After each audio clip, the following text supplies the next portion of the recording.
राह चली ले तटो के ला सोनार सैया जी।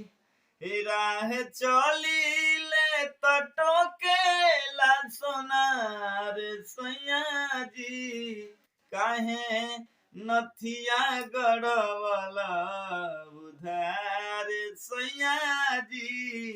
काहे नथिया गढ़वला उधार सैया जी। जो से गाओ जैसे अरे